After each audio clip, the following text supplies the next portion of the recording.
জানিয়ে দিব আমাদের হাতে থাকা সর্বশেষ গুরুত্বপূর্ণ আপডেট বাংলা সংবাদ। গণ অভ্যুত্থানে হামলায় জড়িত ঢাকা বিশ্ববিদ্যালয়ের ১২৮ শিক্ষার্থীর সাময়িক বহিষ্কার।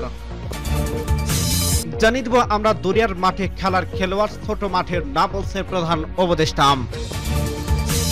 আরো জানিয়ে দিব 11 মতো মিডিয়া ট্রায়ালের চেষ্টা করছে বিএনপির বিরুদ্ধে, বলছে তারেক রহমান।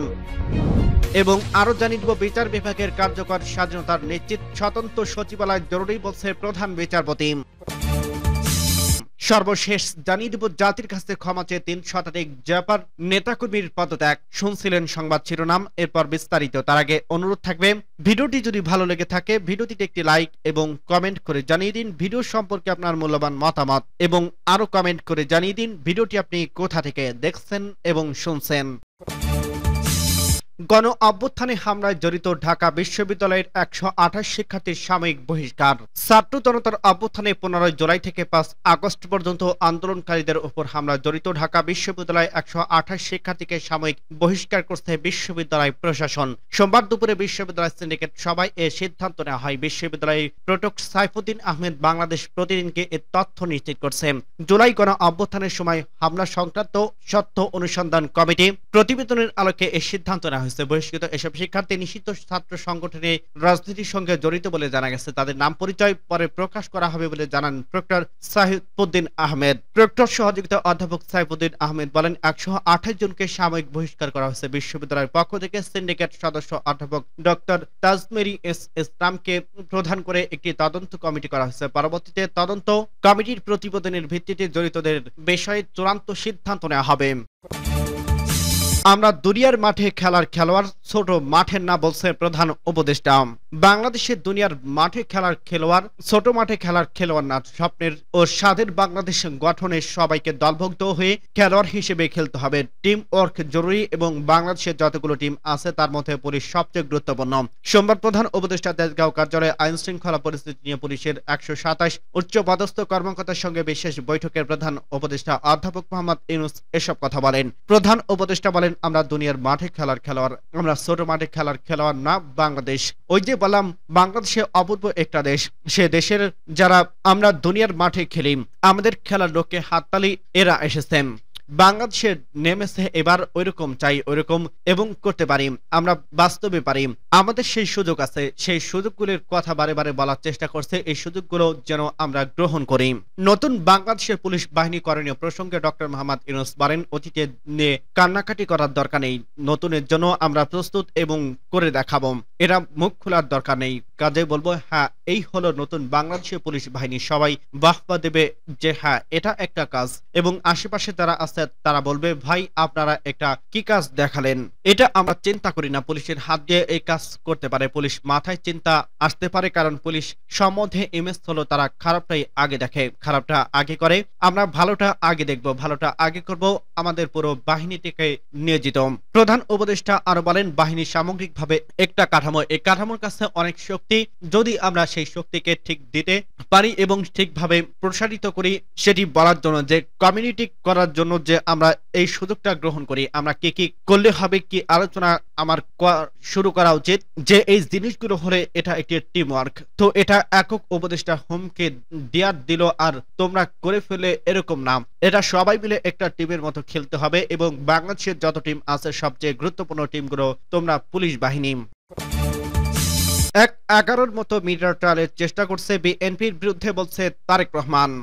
11 সময়কার মতো বিএনপির বিরুদ্ধে মিডিয়া ট্রায়াল এর প্রেক্ষাপট তৈরির চেষ্টা হচ্ছে বলে অভিযোগ করছে দলের ভারপ্রাপ্ত চেয়ারম্যান তারেক রহমান। তিনি বলেন, নির্বাচনে জেতার জন্য বিএনপির যত বেশি সম্ভাবনা তৈরি হচ্ছে, তত বেশি বিএনপিকে মিডিয়া ট্রায়ালের মুখোমুখি করা হচ্ছে। আজ সোমবার রাজধানীর গুলশানে একটি হোটেলে বিএনপির অনলাইন অ্যাক্টিভিস্টদের সম্মানে আয়োজিত এক ইফতার অনুষ্ঠানে প্রধান অতিথির বক্তব্য দেন তারেক রহমান। তিনি লন্ডন থেকে ওই অনুষ্ঠানে ভার্চুয়ালি যুক্ত হন। জিয়া সাইবার ফোর্স এর উদ্যোগে এই অনুষ্ঠানের আয়োজন করা হয়। তারেক রহমান বলেন, একটি মহল যারা ষড়যন্ত্র করছে বাংলাদেশের জাতীয়তাবাদী দলের বিরুদ্ধে, বাংলাদেশের জাতীয়তাবাদী শক্তির বিরুদ্ধে, তারা একই সঙ্গে বাংলাদেশের স্বাধীনতা ও সার্বভৌমত্বের বিরুদ্ধে ষড়যন্ত্র করছে। তাদের সম্পর্কে থাকা মিডিয়া হাউসের মাধ্যমে ঠিক 11 মতো বিএনপির বিরুদ্ধে যেভাবে মিডিয়া ট্রায়াল করা হচ্ছে, ঠিক একই রকম একটি প্রেক্ষাপট তৈরির চেষ্টা চালাচ্ছে। এ প্রসঙ্গে একটি গণমাধ্যমে প্রকাশিত সংবাদের কথা উল্লেখ করে অনলাইন অ্যাক্টিভিস্টদের সতর্ক করে বিএনপির ভারপ্রাপ্ত চেয়ারম্যান। তিনি বলেন, আমি কেন্দ্রীয় অফিসে খোঁজ নিয়েছি, বিষয়টি এর রকম অথচ পত্রিকা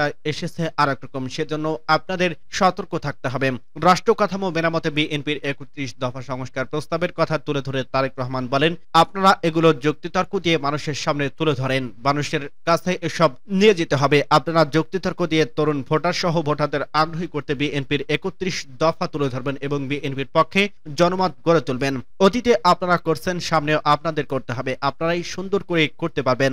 তারেক রহমান বলেন, অনলাইন অ্যাক্টিভিস্টদের মধ্যে মত পার্থক্য থাকলে সবই বাংলাদেশি জাতীয়তাবাদী নিয়ে কাজ করছে, এখন আগের চেয়ে বেশি কাজ করতে হবে। অতীতে বিএনপির অবদানের কথা উল্লেখ করে দলের ভারপ্রাপ্ত চেয়ারম্যান বলেন, স্বাধীনতার পর থেকে বিএনপির যতবারই সরকার পরিচালনা করছে ততবারই শিক্ষা, স্বাস্থ্য, খাদ্য, কৃষি ও শিল্পে সবচেয়ে বেশি অবদান রেখেছে। দল হিসেবে একমাত্র বিএনপি ভবিষ্যতে সরকারের গিয়ে কি করবে সে রোডম্যাপ দিয়েছে, আর কেউ তা কি দিয়েছে? বিএনপি 2 বছর আগে সংস্কারের রূপরেখা দিয়েছে। ইফতার মাহফিলে প্রধান বক্তা ছিলেন বিএনপির মহাসচিব মির্জা ফখরুল ইসলাম আলমগীর। তিনি অনলাইন অ্যাক্টিভিস্টদের উদ্দেশ্যে বলেন, আমাদের যুদ্ধ শেষ হয়নি। 5 আগস্ট আমরা নতুন করে বিজয় অর্জন করছে, এখন নতুন করে আবারও যুদ্ধ শুরু করছে।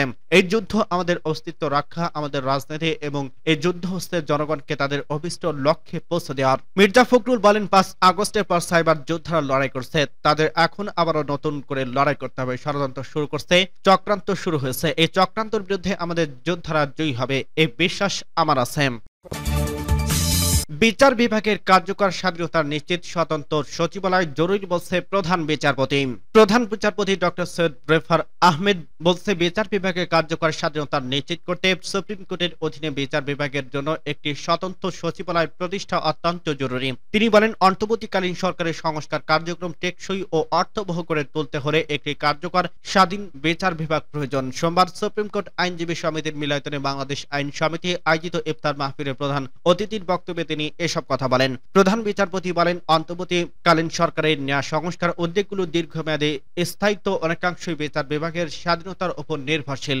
এটি একটি স্বাধীন বিচার বিভাগ কেবল তখনই কার্যকরভাবে দায়িত্ব পালন করতে পারে যখন স্বতন্ত্র বিচার বিভাগীয় সচিবালয় প্রতিষ্ঠার মাধ্যমে বিচার বিভাগ প্রতিষ্ঠানিক স্বতন্ত্র করে নিশ্চিত হয়। আইন সমিতির সদস্যদের উদ্দেশ্যে প্রধান বিচারপতি বলেন, আগামী দিনগুলি বিচার বিভাগের প্রতিষ্ঠানিক স্বায়ত্তশাসন অর্জনের জন্য অত্যন্ত গুরুত্বপূর্ণ। জাতির পুনর্গঠনে এই ক্রান্তি লগ্নে ঢাকা বিশ্ববিদ্যালয় আইন বিভাগের সাবেক শিক্ষার্থীদের নিয়ে গঠিত একটি মর্যাদাপূর্ণ সংগঠন হিসেবে বাংলাদেশে আইন সমিতির গুরুত্বপূর্ণ ভূমিকা রয়েছে। আমি আশা করি আইন সমিতি বিচার বিভাগ সংস্কারের লক্ষ্যে প্রধান বিচারপতি ঘোষিত রোডম্যাপ বাস্তবায়নে সহায়তা ভূমিকা পালন করবে। বাংলাদেশে আইন সমিতির আহ্বায়ক অ্যাডভোকেট মনির হোসেনের সভাপতিত্বে অনুষ্ঠানে বিশেষ অতিথি হিসেবে বক্তব্য রাখেন আপিল বিভাগের বিচারপতি আশরাফুল ইসলাম, বিচারপতি রেজাউল হক, বিচারপতি এস.এম. এমদাদুল হক, অ্যাটর্নি জেনারেল মোহাম্মদ আসাদুজ্জামান, বাংলাদেশ আইন সমিতির সদস্য সচিব অ্যাডভোকেট কামাল হোসেন ও ইফতার মাহফিলে উদযাপন কমিটির সদস্য সচিব সৈয়দ আজাদ সুবহানীয় সঞ্চালনায় ইফতার মাহফিলে উদযাপন কমিটির আহ্বায়ক ডক্টর শাহজাহান সাজু অনুষ্ঠানে স্বাগত বক্তব্য দেন। ইফতার মাহফিলে সার্বিক তত্ত্বাবধানে ছিলেন অ্যাডভোকেট মাকসুদুল্লাহ।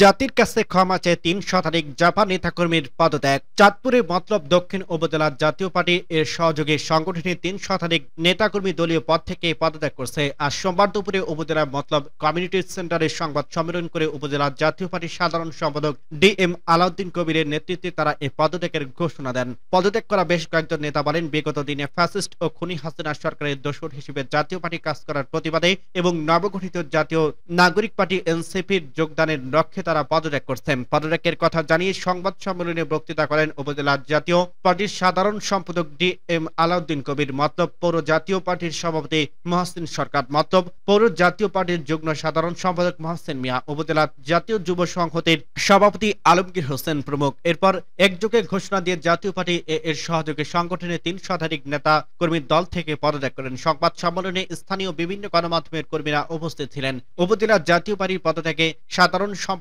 ডি.এম. আলাউদ্দিন কবির বলেন, গত 16 বছরে জাতীয় পার্টির কেন্দ্রীয় নেতৃত্বে ফ্যাসিস্ট ও খুনি শেখ হাসিনা সরকারের দোসর হিসেবে কাজ করছে।